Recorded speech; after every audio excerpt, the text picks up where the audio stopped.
کھیڑلا، استاد حدیث و فقہ دارالعلوم محمد امین کھیڑلا، میں حضرت سے درخواست کرتا ہوں بڑے ادب سے کہ حضرت تشریف لائیں اور اپنے قیمتی نصائح سے ہم سب کو مستفیض فرمائیں۔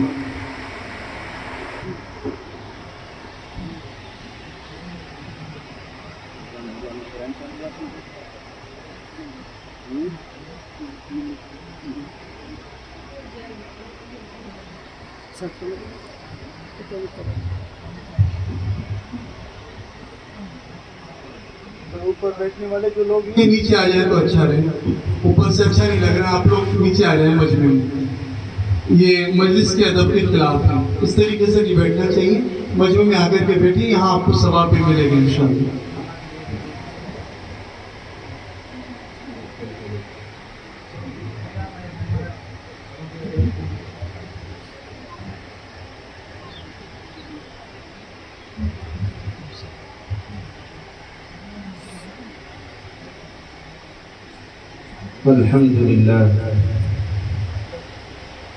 الحمد لله نحمده ونستعينه ونستغفره ونؤمن به ونتوكل عليه ونعوذ بالله من شرور أنفسنا ومن سيئات أعمالنا من يهده الله فلا مضل له ومن يضلله فلا هادي له ونشهد أن لا إله إلا الله وحده لا شريك له ونشهد أن سيدنا ونبينا ومولانا محمدا عبده ورسوله صلى الله تعالى على خير خلقه محمد وآله وأصحابه وأزواجه وذرياته وبارك وسلم. أعوذ بالله من الشيطان الرجيم. بسم الله الرحمن الرحيم. اقرأ باسم ربك الذي خلق خلق الإنسان من علق اقرأ وربك الأكرم الذي علم بالقلم علم الإنسان ما لم يعلم. صدق الله العظيم. وقال النبي صلى الله عليه وسلم طلب العلم فريضة على كل مسلم. وقال أيضا الكيس من دان نفسه وعمل لما بعد الموت او كما قال صلی اللہ علیہ وسلم. بزرگوں اور بھائیوں، اور اگر ہماری مائیں اور بہنیں سن رہی ہوں، پردے کے پیچھے بیٹھی ہوں، وہ بھی میری مخاطبہ ہیں.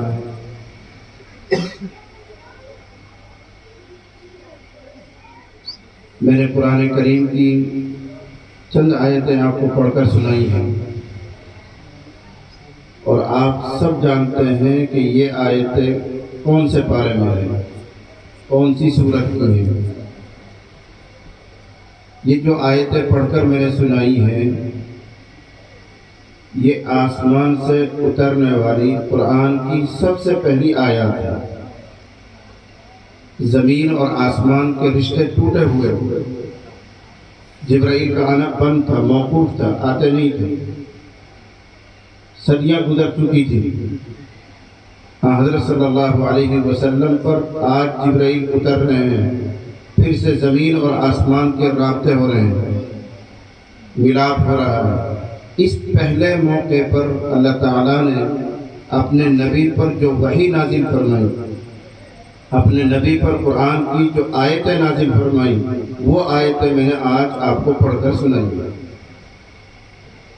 رک کر ایک سوال قائم کریں، پھر اس کا جواب ڈھونڈیں. سوال یہ ہے کہ پہلی مرتبہ حضرت محمد رسول اللہ صلی اللہ علیہ وسلم کے پاس جبرائیل آ رہے ہیں، محمد کو آج نبی بنایا جا رہا ہے. آج سے محمد صرف محمد نہیں، رسول اللہ ہو جائیں گے، اللہ کے نبی ہو جائیں گے. اس پہلی وحی کے موقع پر اللہ کی طرف سے کیا پیغام آنا چاہیے؟ ہماری اور آپ کی، دنیا والوں کی عقل کیا کہتی ہے؟ مثلا میرا ذہن یہ کہتا ہے، علماء یہ کہتے ہیں کہ محمد رسول اللہ پر جب پہلی مرتبہ وحی آ رہی ہے، پہلی مرتبہ جبرائیل آ رہے ہیں، تو پیغام یوں آنا چاہیے تھا، اے محمد کہہ دو، لوگوں کو سنا دو کہ اللہ ایک ہے۔ یہ پیغام آنا چاہیے۔ محمد رسول اللہ کو نبی کیوں بنایا جا رہا ہے؟ اللہ کی توحید قائم کرنے کے لیے، شرک مٹانے کے لیے، کفر کو ختم کرنے کے لیے، اس لیے رسول بنایا گیا ہے، اس لیے نبی بنایا گیا ہے۔ تو آج پہلی مرتبہ جب پیغام آ رہا ہے تو پیغام یوں ہونا چاہیے تھا، اے محمد اعلان کرو کہ اللہ ایک ہے۔ توحید سنانی چاہیے ہے، قرآن میں یہ پیغام ہے، لیکن دوسرے مقام پر ہے، بعد میں آیا ہے، پہلے دن نہیں آیا۔ قل هو اللہ احد اللہ الصمد موجود ہے سورت میں، لیکن پہلے دن یہ سورت نہیں اتر رہی۔ اس امت سے علم کو اٹھائے گا، ایک ساتھ نہیں اٹھائے گا، آہستہ آہستہ اٹھائے گا۔ کیسے اٹھائے گا؟ ان اللہ یرفع هذا العلم بقبض العلماء، اللہ تعالیٰ اس علم کو اٹھا لے گا علماء کو اٹھا کر۔ بڑے بڑے علماء دنیا سے رخصت ہوں گے، لیکن ان کی جگہ پوری کرنے والا کوئی نیا نہیں آئے گا۔ مثال دے دوں، شاہ ولی اللہ محدث دہلوی روانہ ہو گئے، دنیا سے رخصت ہو، اب کوئی دوسرا شاہ ولی اللہ جیسا نہیں ہے۔ قاسم نانوتوی چلے گئے، ان کی جگہ پوری کرنے والا آج تک کوئی نہیں ہے۔ یہ موٹی موٹی سی مثال دے رہا ہوں۔ ایسے آہستہ آہستہ بڑے علماء جائیں گے، ان کی جگہ چھوٹے لیں گے، پھر یہ چھوٹے بھی رخصت ہو جائیں گے تو ان کی بھی جگہ پوری کرنے والا کوئی نہیں ہوگا۔ یوں آہستہ آہستہ علم رخصت ہو جائے گا، نوبت یہاں تک پہنچے گی، اذا لم یبق عالما، جب اللہ کسی عالم کو دنیا میں نہیں چھوڑے گا، اتخذ الناس رؤوسا جہالا، تو لوگ جاہلوں کو اپنا سردار بنا لیں گے، اپنا بڑا بنا لیں گے۔ پڑھے لکھے کچھ نہیں، ان کو اپنا بڑا بنا کر ان سے ہی فتویٰ پوچھیں گے، ان سے ہی مسئلہ پوچھیں گے، بس وہ خود بھی گمراہ ہوں گے اور دوسروں کو بھی گمراہ کریں گے۔ یہ حدیث کہہ رہی ہے، اور اس کی شروعات ہو چکی ہے۔ ہمارے جو اہل علم وہ جانتے ہیں اس کی شروعات ہو چکی ہے۔ جو بالکل جاہل ہیں، ان پڑھ ہیں، مدرسہ قائم کریں، ان کا کیا تعلق مدرسہ قائم کریں؟ میں اچھی طرح جانتا ہوں، ایک آدمی الف اور با بھی نہیں جانتا، چرواہا ہے، بکریاں چراتا تھا، مدرسہ کھول کر بیٹھا بیٹھا محتم صاحب ہو، جس کو خود الف معلوم نہیں، با معلوم نہیں، تا معلوم نہیں، جاہل مطلق ہے، جب وہ مدرسہ کھول کر بیٹھے گا تو گمراہ ہوگا، گمراہ کرے گا۔ ایسے ہی کسی بھی تنظیم کے، کسی بھی جماعت کے، کسی بھی ادارے کے ذمہ دار بڑے لوگ جب جاہل ہو جائیں گے تو وہ خود گمراہ اور دوسروں کو گمراہ کریں گے اور بغیر تحقیق کے مسئلہ بتائیں گے، یوں گمراہی پھیلے گی۔ تو میرے بھائیو، زیادہ تفصیل میں نہ جا کر صرف اتنی سی موٹی سی بات سمجھنی ہے کہ ہمارے دین کی، قرآن کی، اسلام کی حفاظت علم کے بغیر ہو ہی نہیں سکتی۔ وہ شکل میں، صحیح شکل میں باقی رہے گا جب علم پڑھنا پڑھانے کا سلسلہ قائم رہے گا۔ اسی وجہ سے اللہ تعالیٰ نے اہل علم کا، علماء کا، حافظوں کا بڑا مقام بڑھایا ہے، بڑا حوصلہ بڑھایا ہے۔ ان کو اگر دوسری عبادتوں کا موقع نہ ملے تو ان کو ان عبادتوں کا جن کو وہ کر نہیں پا رہے ہیں بغیر کیے ہوئے اجر و ثواب ملتا ہے۔ یوں ہی نہیں کہہ رہا ہوں، حدیث سناؤں گا۔ حضرت ابو ذر رضی اللہ عنہ کی حدیث ہے،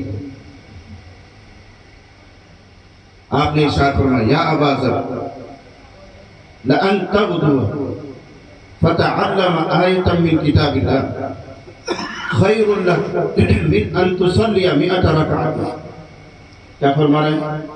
اے ابو ذر، ابو ذر کو نام سنا ہوگا، تعلیم آتا فضائل اعمال میں، ایک بڑے صحابی تھے اور بڑے صوفی، دنیا سے ان کو کوئی تعلق نہیں۔ ان سے فرما رہے ہیں، یا ابا ذر، اے ابو ذر، اگر تو صبح کو اپنے گھر سے نکلے، کہاں گیا؟ مسجد میں، مکتب میں، کسی عالم کے پاس، کسی میاں جی کے پاس، فتعلم آیتا من کتاب اللہ، اور تو نے صرف قرآن کی ایک آیت سیکھی۔ آیت اتنی سی ہوتی ہے، الحمدللہ رب العالمین، ایک آیت، الرحمن الرحیم دوسری آیت، مالک یوم الدین تیسری آیت۔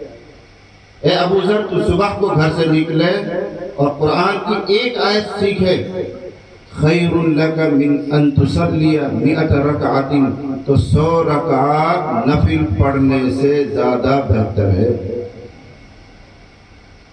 ابھی جو معلم، یہ استاد، مدرسے والے صبح سے شام تک سینکڑوں نہیں ہزاروں آیتیں پڑھاتے ہیں، ہزاروں۔ آپ اندازہ کریں، ایک نہیں، دو نہیں، سینکڑوں نہیں، ہزاروں آیتیں پڑھتے ہیں اور پڑھاتے ہیں۔ ان کے اجر و ثواب کی کیسے گنتی کریں گے آپ؟ 100 رکعت ایک آیت پہ ثواب مل رہا ہے، 1000 آیتیں پڑھی اور پڑھائی، کتنا دیر ملے؟ پھر اسی پر نہیں، آگے سنو، وَلَأَن تَغْدُوَ فَتَعَلَّمَ بَابًا مِنَ الْعِلْمِ خَيْرٌ لَكَ مِنْ أَن تُصَلِّيَ 1000 رکعت۔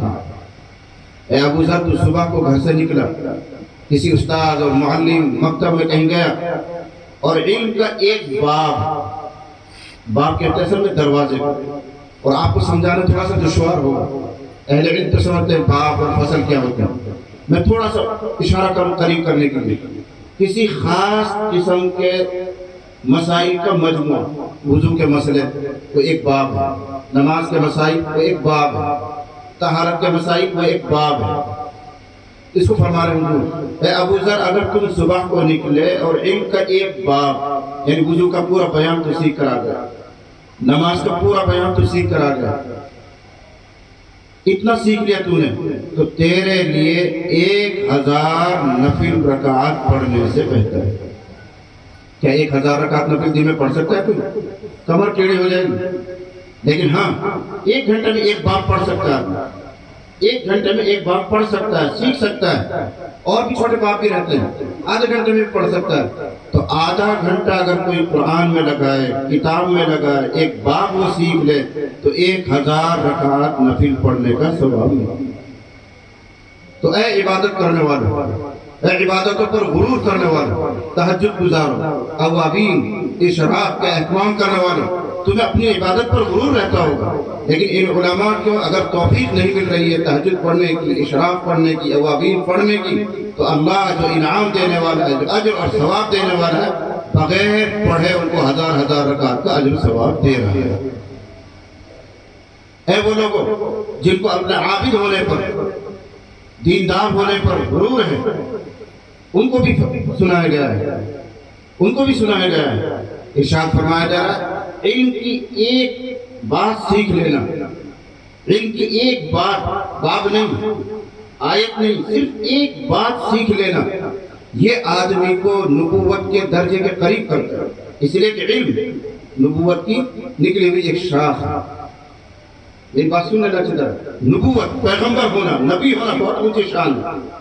اس نبی کے ذریعے سے علم آیا ہے، علم کی اگر ایک بات سیکھ رہا ہے تو وہ نبوت والی زنجیر میں ایک کڑی بن چکا ہے۔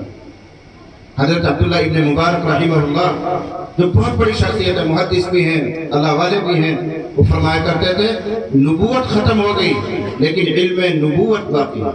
یہ قرآن اور حدیث مکتب میں جو پڑھایا جا رہا ہے، مدرسوں میں پڑھایا جا رہا ہے، یہ سب نبیوں کا تو علم ہے۔ جو علم سیکھتا ہے گویا وہ نبیوں کی صف میں شامل ہونے جا رہا ہے۔ ایک صحابی نے سوال کیا، آ کر کہنے لگے، اے اللہ کے نبی صلی اللہ علیہ وسلم، ہمارے علاقے میں 2 آدمی ہیں، ہمارے گاؤں میں، ہماری بستی میں، محلے میں 2 آدمی ہیں، اور دونوں کا طرز زندگی بالکل مختلف، الگ ہے۔ ایک آدمی وہ ہے جو فرض نماز پڑھتا ہے، ضروری سنت موقعہ وہ پڑھتا ہے، واجبات پڑھتا ہے، اس کے بعد کوئی نفل نہیں، کوئی تسبیح نہیں، کوئی مراقبہ نہیں، سیدھے اپنے حجرے میں جاتا ہے، کتاب کھول کے مطالعے میں لگ جاتا ہے۔ کوئی مسئلہ پوچھنا آ گیا، مسئلہ بتا دیتا ہے، کوئی پڑھنا آ گیا تو اس کو پڑھا دیتا ہے، جیسے آج کل کو علماء مول صاحب ہیں۔ تو اے اللہ کے نبی، ہمارے علاقے میں ایک شخص ایسا ہے، کسی پڑھنے میں، پڑھانے میں، بس اس میں لگا رہتا ہے، نوافل کا اہتمام نہیں کرتا، بہت زیادہ عبادتوں میں نہیں لگا رہتا، گشت میں نہیں جاتا، چلے میں نہیں جاتا، 3 دن کے لیے نہیں جاتا، بس کتاب، فتویٰ، مسئلہ اس میں لگا رہتا ہے۔ کوئی آ گیا مسئلہ بتا دیا، پوچھ لیا۔ اور اے اللہ کے نبی، ایک دوسرا شخص ہے جو 5 وقت کی نماز فرض تو پڑھتا ہی پڑھتا ہے، اس کے علاوہ دن بھر میں جتنی نفل نمازیں سب پڑھتا ہے، اشراق بھی ہے، چاشت بھی ہے، نماز سے آگے پیچھے کی سنت ہے، اور نوافل بھی ہیں، مغرب کے بعد اوابین بھی ہے، تہجد بھی ہے۔ اس کے علاوہ بہت تسبیحات کا اہتمام کرتا ہے، زیادہ ٹائم اس کا تسبیحات میں جاتا ہے۔ ایہما افضل یا رسول اللہ، اے اللہ کے نبی ان دونوں میں بہتر کون ہے؟ سوال سمجھ میں آ گیا؟ ایک عالم ہے جو پڑھنے پڑھانے میں لگا رہتا ہے، ایک عابد صاحب ہے، دیندار صاحب ہے جو زیادہ تر تسبیحات میں لگا رہتا ہے۔ ایہما افضل، اے اللہ کے نبی ان دونوں میں بہتر کون سا ہے؟ تو آپ جواب میں یوں فرما سکتے تھے بھئی وہ جو تسبیح پڑھنے والا وہ اچھا ہے، یا یوں کہہ دیتے وہ مولوی صاحب اچھا ہے، لیکن اس طرح جواب نہیں دیا۔ کیا فرمایا؟ فضل هذا العالم على هذا العابد، لفظوں کا الٹ پھر دیکھنا اہل علم سمجھ جائیں گے۔ فضل هذا العالم على هذا العابد، اس عالم کی فضیلت جس کے بارے میں تو نے سوال کیا ہے، اس عابد پر جو رات دن عبادت پر لگا رہتا ہے، کفضلی علی ادناکم، ایسی ہے جیسے محمد رسول اللہ کی فضیلت تم میں سے ادنا آدمی۔ کہاں نبی، کہاں امت کا ادنا آدمی؟ نبی کے مقام کو کوئی پہنچ سکتا ہے؟ نہیں۔ تو ایسے یہ عالم جو صرف پڑھنے میں لگا رہتا ہے، لوگوں کو مسئلہ بتاتا ہے، زیادہ عبادتوں میں نہیں لگا رہتا، رسول اللہ نے فرمایا اس کا مقام ایسا ہے جیسے نبی کا مقام ہوتا ہے عام امتی کے مقام۔ جن کو اپنی دعاؤں کے قبول ہونے پر فخر ہے وہ بھی سنو۔ نبی نے ارشاد فرمایا من شغلہ القرآن عن ذکری ومسألتی اعطیتہ افضل ما اعطی السائلین، حدیث قدسی ہے۔ جس کو قرآن روکے رکھے، یعنی وہ قرآن پڑھنے میں، پڑھانے میں، مکتب میں، حفظ درجہ پڑھانے میں اتنا مشغول رہتا ہے اس کو ٹائم ہی نہیں دعا مانگنے کے لیے۔ اور سچ مچ بات یہی ہے، جو مدرسوں میں حفظ درجہ پڑھاتے ہیں ان کو جا کے دیکھو، صبح 4 بجے اٹھتے ہیں بیچارے، دوڑا دوڑا آئیں گے، درجے میں بیٹھیں گے، بچوں کا سبق سنیں گے، سبق سنتے سنتے اذان ہوئی، نماز کا وقت ہوا، نماز میں چلے گئے۔ ابھی اور 2-4 بچے بچ گئے، نماز پڑھتے بھاگیں گے کلاس میں، ان 4 بچوں کا سبق اور سننا ہے۔ سبق سنا، ناشتے کا ٹائم ہو، بھاگے، ناشتہ کر کے آئے، پھر بیٹھے، 11 بج گئے، 11:30 بج گئے، پڑھاتے پڑھاتے تو 6 گھنٹے جب بیٹھے رہیں گے تو تھک گئے، چور ہو گئے، کھانا کھا کے پھر دوپہر میں سو جاتے ہیں۔ اسی وجہ سے مدرسوں میں ایسا سناٹا رہتا ہے دوپہر میں، رات میں بھی اتنا سناٹا نہیں ہوتا۔ دائیں ملا دن پیٹ لیں اپنے سوتے جب دیر دیر سوتے رہتے، ایسا نہیں ہے۔ صبح 4 بجے اٹھے وہ کام پہ لگے ہوئے اور 6 گھنٹے وہ مسلسل انہوں نے پڑھایا ہے، دماغی تھکان ان کو ہوا ہے، تو وہ دوپہر کا کھانا کھاتے 1.5 گھنٹہ 2 گھنٹہ آرام کرتے ہیں، پھر ظہر بعد پڑھانے بیٹھتے ہیں، عصر تک پڑھائیں گے، مغرب بعد تھوڑا سا ٹائم ملتا ہے گھومنے پھرنے کا، یہ کچھ اور کرنے کا، عصر کے بعد پھر مغرب بعد پھر بیٹھیں گے، عشاء بعد پھر بیٹھیں گے 11 بجے تک۔ ان کے پاس ٹائم ہی نہیں ہے کہ وہ اللہ سے مانگ سکیں، لگ کر دعا کر سکیں۔ اس پس منظر میں حدیث سنو، اللہ فرماتا ہے، نبی نہیں، اللہ فرماتا ہے من شغلہ القرآن عن ذکری ومسألتی، جس کو قرآن نے روک کر رکھا میری یاد سے، میرے ذکر سے اور میرے سامنے بھیک مانگنے سے، اعطیتہ افضل ما اعطی السائلین، اللہ فرماتا ہے تو میں اس مولانا کو، اس حافظ کو، اس مسجد میں رہنے والے کو جو مکتب پڑھا رہا ہے، ساری دنیا کے مانگنے والوں سے بہتر عطا کروں گا، بن مانگے عطا کروں گا۔ اللہ جانتا ہے میرے کام میں لگا ہوا ہے، اس کو ٹائم ہی نہیں مل رہا، تو اللہ خود دینے والا کہتا ہے میں سب مانگنے والوں سے بہتر عطا کروں گا۔ تو میرے بھائیوں، یہ مقام، یہ مرتبہ، یہ منصب ان کا کیوں بلند کیا گیا ہے؟ اس لیے کہ یہ اسلام کے محافظ ہیں۔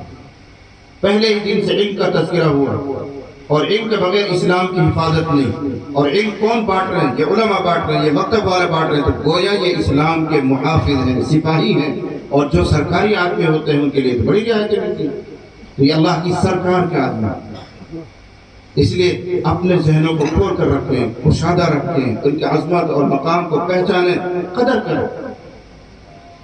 دوسری بات مجھے یہ عرض کرنی ہے کہ اللہ کے رسول صلی اللہ علیہ وسلم نے ایک طویل حدیث میں دنیا میں بسنے والے انسانوں کی 4 قسمیں کی۔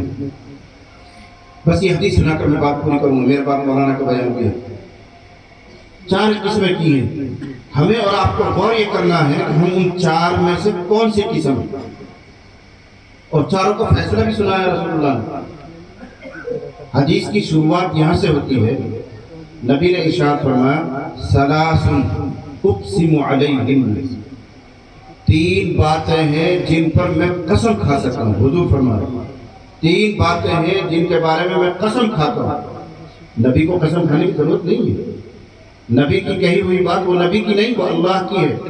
وَمَا يَنْطِقُ عَنِ الْهَوَىٰ إِنْ هُوَ إِلَّا وَحْيٌ يُوحَىٰ.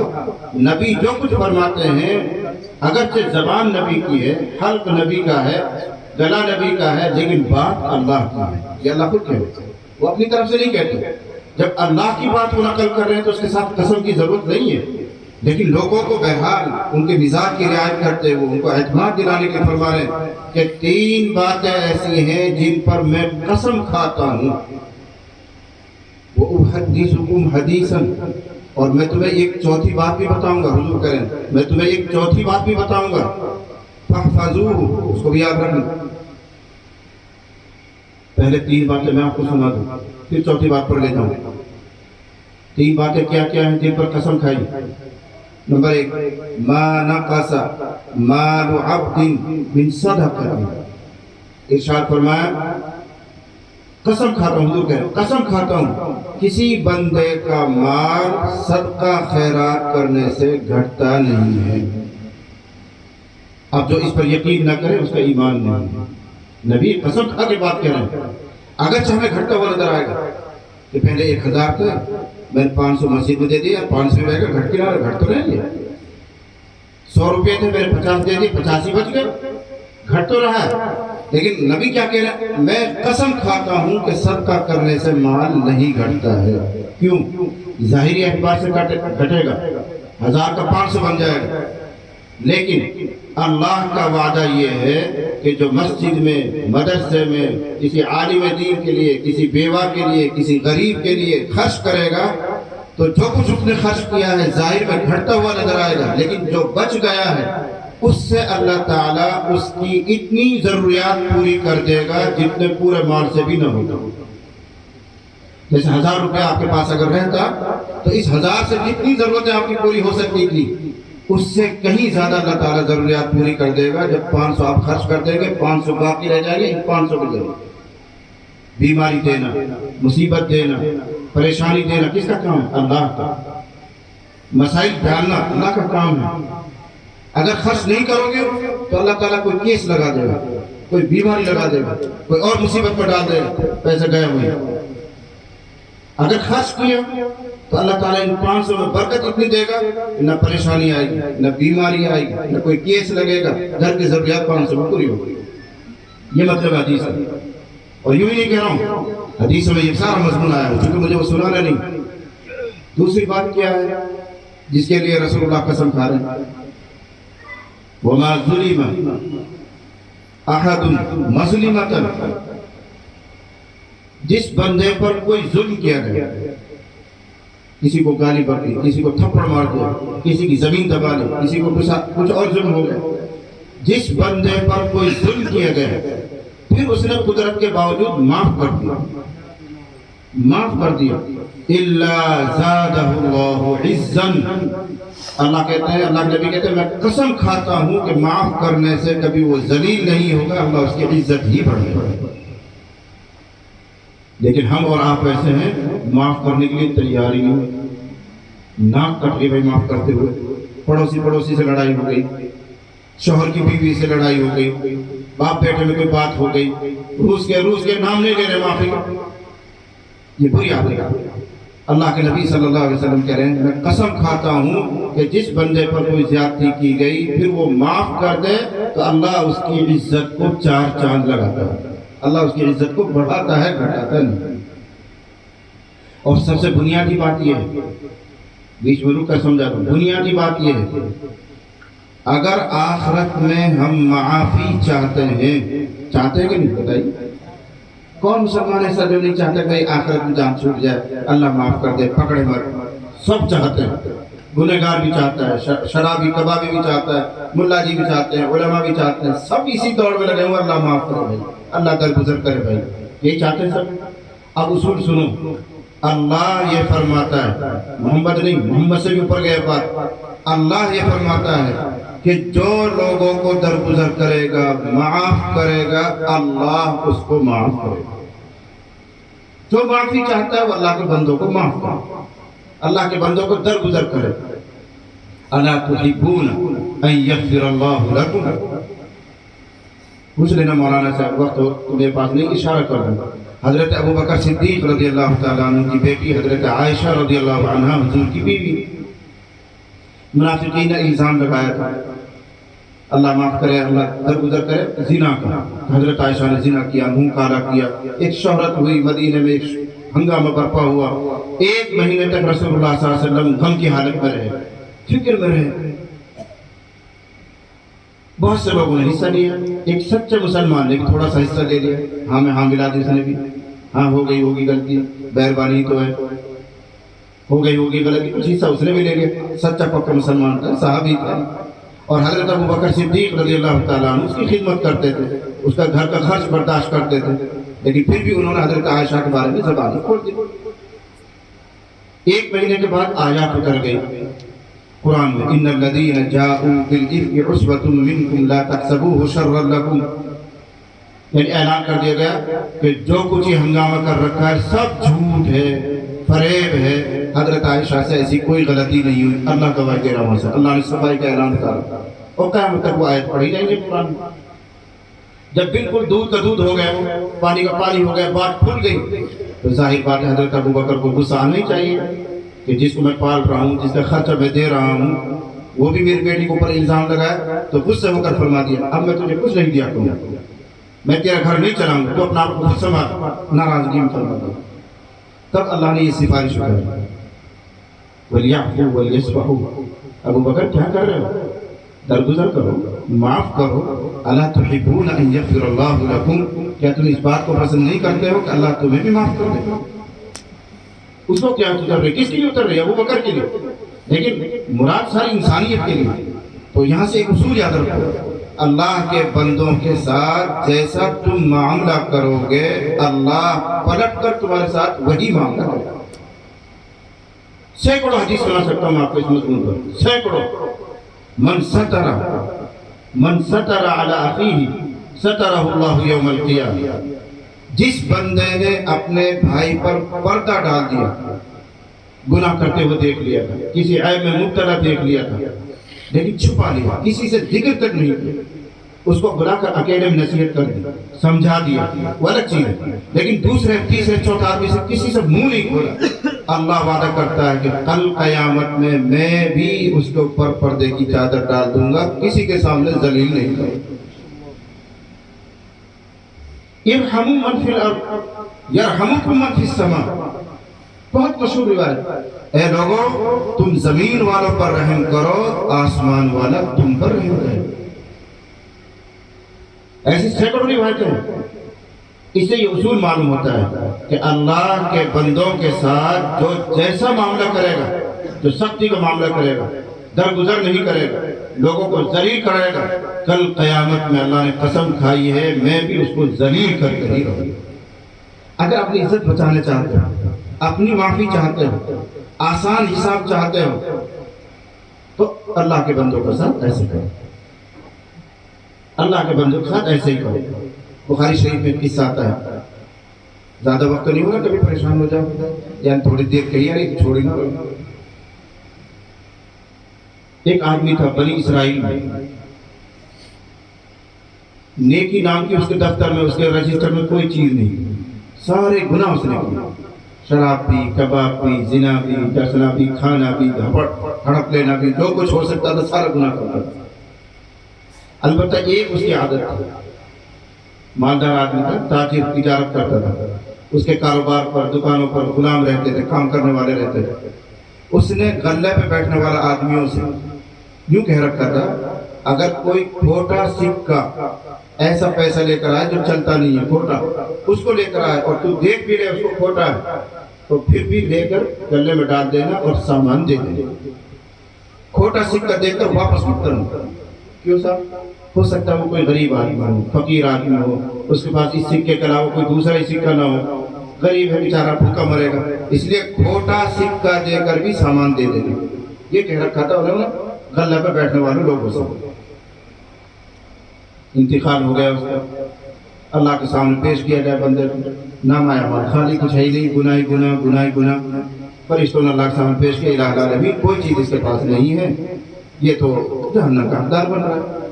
اللہ نے فرمایا کیوں بھائی، تجھے عمر دی گئی، تجھے زندگی دی گئی، تجھے صحت دی گئی، موقع دیا گیا، نیکی کیوں نہیں کی؟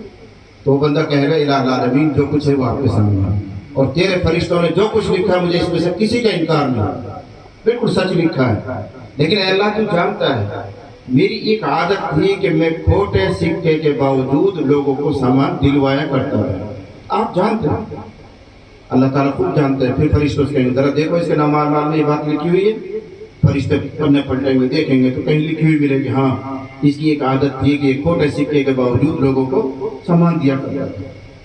اب سنو جو سنانا چاہ رہا ہوں، اللہ فرمائیں گے جب تو کھوٹا سکہ لے کر لوگوں کو سامان دے دیتا تھا، آج میں تیرا کھوٹا عمل قبول کر کے تجھے جنت عطا کرتا ہوں۔ کیا تم مجھ سے بڑا سخی بننا چاہتا ہے؟ کیا تم مجھ سے بڑا سخی بننا چاہتا ہے کہ اگر میں تیرے کھوٹے عمل کو، تیرے گناہوں کو معاف نہ کروں تو اس کا مطلب یہ کہ تو اس صفت میں مجھ سے آگے بڑھ گیا کہ تو کھوٹا لے کر سامان دیا کرتا تھا، اور میں تیرے کھوٹے عمل کو لے کر جنت نہ دوں، اس مطلب تو مجھ سے آگے بڑھ گیا۔ اللہ اکبر، اللہ سب سے بڑا ہے، یعنی ہر چیز میں اللہ بڑا ہے۔ جب تو اس چیز کا حامل ہو سکتا ہے، جب تیرے اندر یہ صفت ہو سکتی ہے تو اللہ اس صفت کا تجھ سے زیادہ حق ہے۔ اس لیے درگزر کرنا، معاف کرنا سیکھو۔ اللہ کے نبی ارشاد فرما رہے قسم کھا کر، میں قسم کھاتا ہوں کہ جو آدمی ظلم کے باوجود معاف کر دے گا اللہ اس کی عزت ہی بڑھائے گا۔ یہ عزت بڑھ رہی ہے کہ نہیں؟ گناہوں کے باوجود درگزر ہو رہا ہے، دنیا میں بھی عزت، آخرت میں بھی عزت۔ تیسری چیز جس پر قسم کھائی، وَلَا فَتَحَ عَبْدٌ بَابَ مَسْأَلَةٍ، جس بندے نے بھیک مانگنے کی عادت بنا لی، سوال کرتا ہے، بھیک مانگتا ہے، بہت سے بھکاری ہوتے ہیں مانگتے ہی رہتے ہیں، تو اللہ کے نبی نے قسم کھائی کہ اللہ کی قسم، اللہ اس کی غربت دور نہیں کرے گا، اس کے فقر اور فاقے کو بڑھاتا ہی رہے گا۔ تم نے نہیں سنا ہوگا کہ بھیک مانگ کے کوئی آدمی بہت بڑا مالدار ہوگا، وہ ہمیشہ کلاشی رہتا ہے، کلاشی مر جاتا ہے۔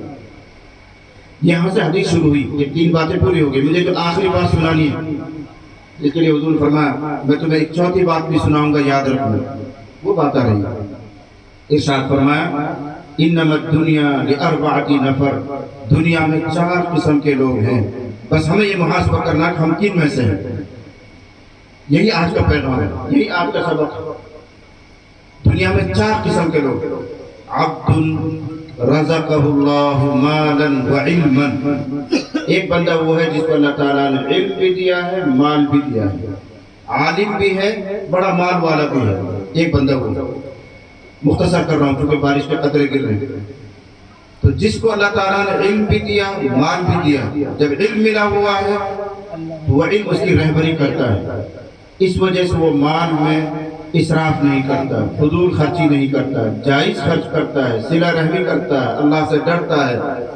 فرمایا فَهَذَا بِأَفْضَلِ الْمَنَازِلِ، یہ سارے انسانوں میں جنت میں سب سے اونچے مقام پر جائے گا۔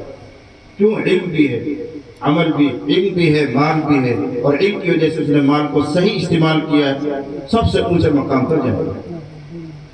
وعبد، دوسرا بندہ، رزقہ اللہ علما ولم یرزقہ مالا، اللہ نے اس کو علم تو دیا ہے، مال نہیں دیا۔ اللہ نے علم تو دیا، مال نہیں دیا۔ جتنے امام ہیں، جتنے مولانا ہیں، جتنے مدرسے پڑھنے پڑھانے والے، وہ سب یہی ہیں۔ اللہ نے علم تو دے دیا، مال والے بیچاروں پاس ہے ہی نہیں، مہینے میں 7,000 8,000 9,000 تنخواہ ملتی ہے، 25 تاریخ کو ختم، 3-4 دن تو انتظار میں جاتے ہیں، ہم خود بھی اسی لائن میں۔ تو جن کو اللہ نے علم دیا ہے، مال نہیں دیا ہے، لیکن نیت کا سچا ہے، فَهُوَ صَادِقُ النِّيَّةِ، نیت کا بڑا سچا ہے۔ اب کیا کہتا ہے؟ لَوْ أَنَّ لِي مَالًا لَعَمِلْتُ بِعَمَلِ فُلَانٍ، یہ مولانا صاحب، یہ امام صاحب، یہ قاری صاحب تمنا کرتا ہے کاش میرے پاس بھی مال ہوتا تو میں ایسے ہی نیکیوں کا کام کرتا جیسے وہ مالدار مول صاحب کرتا ہے۔ وہ کیا کام کرتا ہے؟ مسجد بنواتا ہے، مدرسہ بنواتا ہے، بیواؤں کی خدمت کرتا ہے، فلاں کرتا ہے۔ میرے پاس مال ہوتا تو میں بھی ایسی ہی نیکی کا کام کرتا۔ نبی نے ارشاد فرمایا فَأَجْرُهُمَا سَوَاءٌ، ان دونوں کا اجر و ثواب کل قیامت میں برابر برابر رہے گا۔ وہ مال خرچ کر کے جنت پا رہا ہے اور اونچی منزل میں پہنچ رہا ہے، یہ تمنا کر کے، اچھی تمنا کر کے کون پہنچے گا؟ اس سے بھی اندازہ کر لو علماء کے مقام مرتبہ۔ نمبر 3، وَعَبْدٌ رَزَقَهُ اللَّهُ مَالًا وَلَمْ يَرْزُقْهُ عِلْمًا۔ تیسرا بندہ وہ ہے جس کو اللہ تعالیٰ نے مال خوب دیا ہے، علم نہیں دیا ہے۔ ایسے انسانوں سے بھی دنیا بھری پڑی ہے، ایسے انسانوں سے بھی دنیا بھری ہوئی ہے، مسلمان ہے، ایمان والا ہے، لیکن مالدار ہے، علم نہیں ہے۔ جب علم نہیں ہے تو رہبری نہیں ہے، اب وہ فضول خرچیاں کرتا ہے، عیش مستی کرتا ہے، بڑے بڑے مکان بنائے گا، فضول خرچیاں کرے گا، بڑی شادیاں کرے گا۔ یہ تو تماشا ہوتا ہے دنیا میں، جتنے مالدار ہیں، جتنے نیتا ہیں، جتنے فلاں لوگ ہیں، میں کسی کا نام تھوڑی لے رہا ہوں، آپ مجھ سے زیادہ سمجھ جائیں گے۔ تو جب ان کو مال ملتا ہے اور علم نہیں ہے تو ناک کے لیے کام کریں گے، شہرت کے لیے کام کریں گے، ریاکاری کریں گے، بڑے بڑے مکان بنائیں گے، گاڑیاں بنائیں گے، ایک تکبر کے ساتھ دنیا میں رہیں گے۔ ارشاد فرمایا ھذا بأخبث المنازل، کل قیامت میں سب سے بدترین درجہ والا یہ شخص ہے، جہنم، سب سے بدترین۔ چوتھا شخص وعبد لم يرزقه الله مالا ولا علما، چوتھا آدمی ہوئے جس کو اللہ نے مال بھی نہیں دیا، علم بھی نہیں دیا، مال بھی نہیں، علم بھی نہیں۔ ایسے بے شمار انسان ہے دنیا میں، جتنے غریب طبقے کے لوگ ہیں۔ اب یہ دیکھو اس کا نقصان، یہ تمنا کرتا ہے کاش میرے پاس مال ہو تو جیسے فلانا کیا یار، تو میں بھی ایسی بڑی شادی کرتا، میں بھی ایسے عیش کے ساتھ رہتا، میں بھی اپنی ایسی شان بناتا، میں بھی ایسے ہی شراب اور کباب میں رہتا، ایسی مستیاں لیتا۔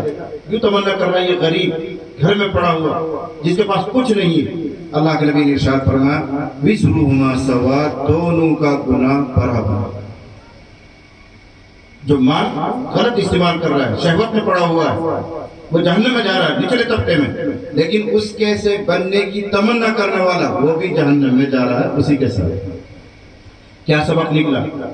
کہ نیک بنو اور نیکوں کی سی حرص کرو، نیک بنو اور نیکوں کی سی تمنا کرو، حرص کرو، تو بہت سی مرتبہ وہاں تک نہیں پہنچ پاؤ گے، پھر بھی اللہ تمہاری تمنا صادق کی وجہ سے وہاں تک پہنچا دے گا۔ گناہ نہ کرو اور گناہ گاروں کی سی حرص نہ کرو، گناہ نہ کرو اور گناہ گاروں کی سی تمنا مت کرو۔